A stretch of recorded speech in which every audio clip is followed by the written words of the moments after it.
Welcome to the Tidarium Hangar. This is Mike, and I'm coming at you with another video. This time I want to talk to you about finance and how I got out of debt.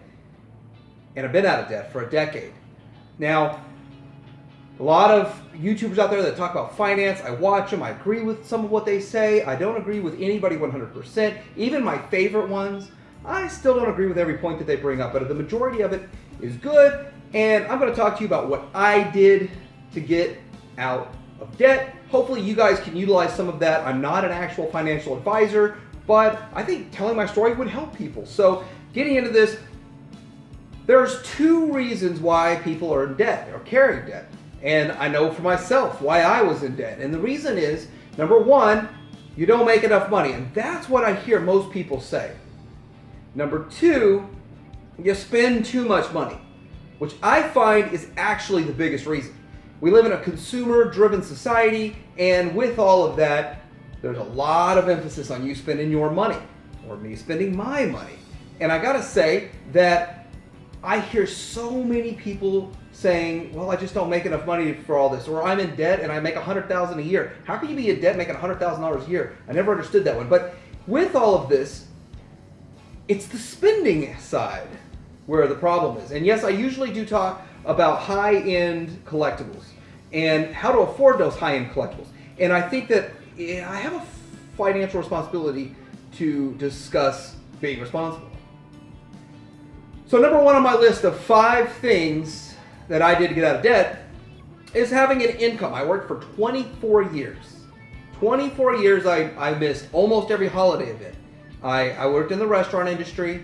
It was rough, it's brutal. I started out hating it, but got better at the job and handling and juggling it. Still didn't like the 80, 90-hour work weeks sometimes, but there were some advantages to that. But you have to have an income. Now, when you're working, you're usually not spending money. Now, yeah, okay, so if you work a job and it's not in the restaurant industry and you have to go out for lunch, a lot of people waste a lot of money by spending $10 or $15 a day on lunch when you could pack something, or there's cheaper alternatives. But we can get into that here in a little bit. The next thing I want to say is if you have a job, your primary job, and you don't feel like you're covering the bills with it well enough, you're going into debt, there's always an option of a second job. Now, that didn't work for me. I tried a second job, I didn't like it. I just put more time and effort into my main job, and most people make more money at their primary profession. And so I would advise that, utilize that. Or if you do go for a second job, then try to find it in the same field making similar money, or you want to break from it. But there's so many avenues you can take. But the first thing you do, you have to have an income and try to increase that income as much as possible, which these days is challenging. I understand that. But that's what I did. I kept looking for the next job, next position. I changed restaurants to make more money, and that's just what I did. I accepted majority of the promotions as they went and worked harder than the next person next to me, worked harder for 3 years harder than the next person next to me to get that next promotion or to get that next whatever and position myself correctly. A lot of people say, well, you don't want to work for money. There's all kinds of crazy schemes to get rich on the side, make money doing all this other stuff. I got to tell you, before you do anything that highly risky, you need to have your finances in line, like be out of debt.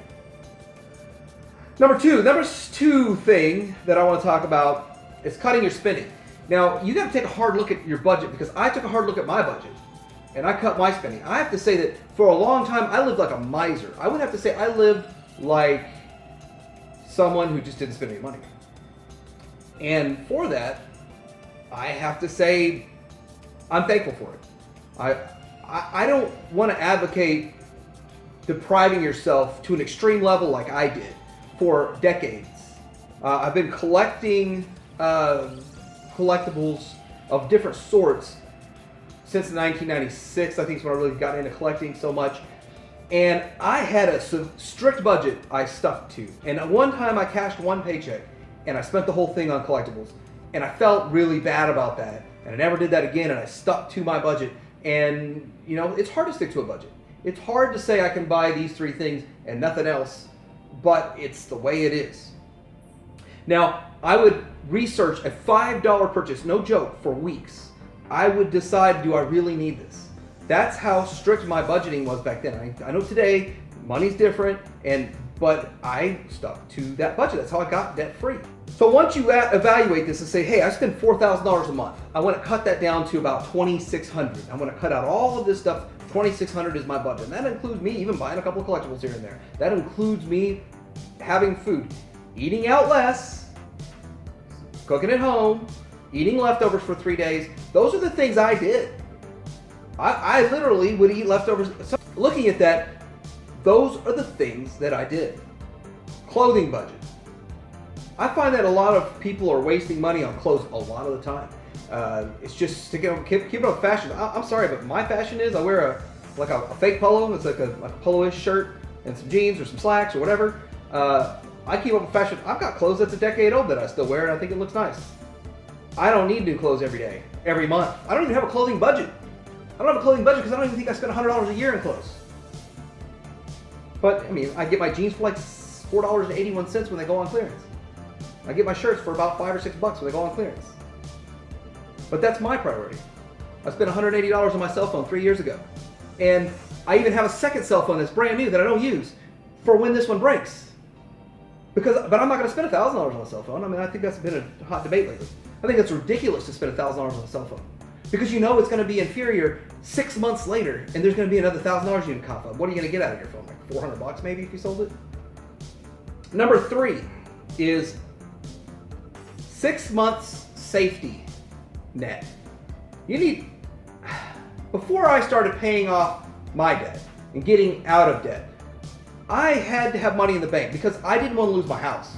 I got to tell you, if something happened, I lost my job, I said, I know I can make it a while on my savings before I started paying down whatever debt I was paying down.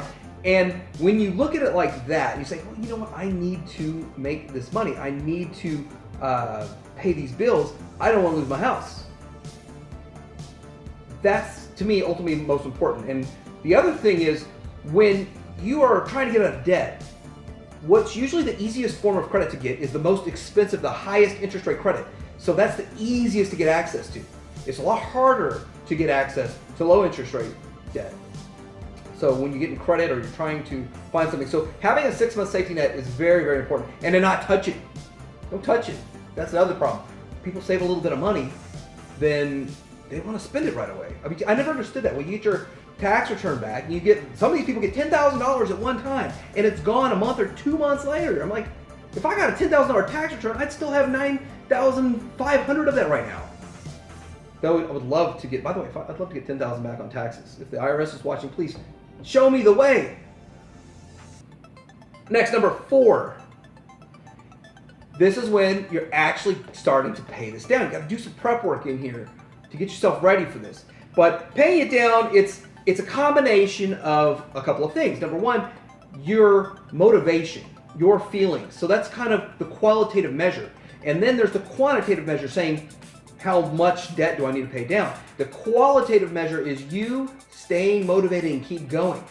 Now, let's say, for example, I had a couple of little credit cards then, and the interest rates were not too high, actually. You know, you sign up with that 0 interest down, whatever. Something. I made sure all those 0 interest down ones were paid off before I actually got hit with interest. But I was juggling a lot of that stuff for appliances and all those things that we were buying, and furniture and appliances, those kinds of things. But I don't do that anymore. I actually don't even mess with credit cards when it comes to that kind of stuff. But I pay them off every month.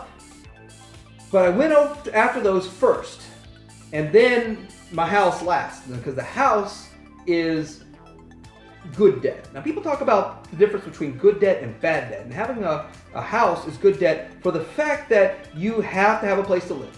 Paying rent, you lose in the long run. We can go through that math later in another video, but you lose rent in the long run. In the short run, if you're only going to be somewhere for like 3 months, you can rent. But you have to look at all these things, and then paying the house is last. But you're not debt free until that house is paid off.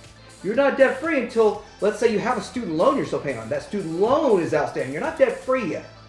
Go after your highest interest one first. So let's say I had 4 credit cards, which all mine were 0 interest still for the time that I was trying to pay them off.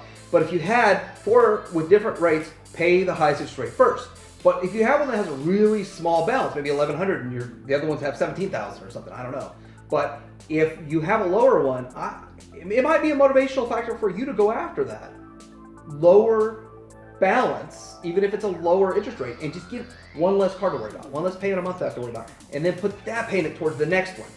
And then that's what you keep doing. You keep rolling that next payment in. You keep your budget the same, you keep rolling that next payment in, and don't touch your emergency fund. Now, once you go through the process of paying off each one of your debts and then rolling all that extra income into it, and starting out with everything's getting, let's say everything's getting a couple $100s a month, but then once you pay off a $200 a month payment, then you're moving to another $200 a month payment, and then another, so you go in 2, 4, 6, 8, now you're putting an extra $800 towards your house payment.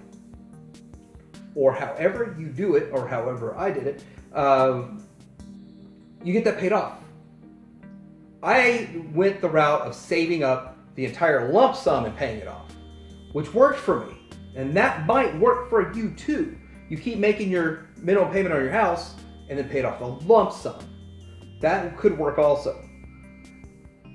Number 5. But the thing is to stay out of debt going forward. So how do you stay out of debt going forward? The number one thing is that you make sure that you never spend money you don't have. That's the number one thing. Don't spend money you don't have. Now, a lot of people are like, yeah, I hear you on this, but I spend only what I have, and I use credit cards, but I make sure they're paid off at the end of every month. If you pay them off at the end of the month, then you should be fine. Now, it's harder than said to stay out of debt because we have so many things we want. But if you've worked so hard, you've come on this journey, and in some cases take a decade to get out of debt. I actually it took me 8 years. 8 years to get out of debt. I can tell you, I don't want to go back into it. I never plan on applying for a loan. I've got the greatest credit score, and that's for another video, I guess. Let me know if this helped you. You like this. I kind of want to do a series on financial topics because so many different ideas that are floating around out there that I cringe when I hear them.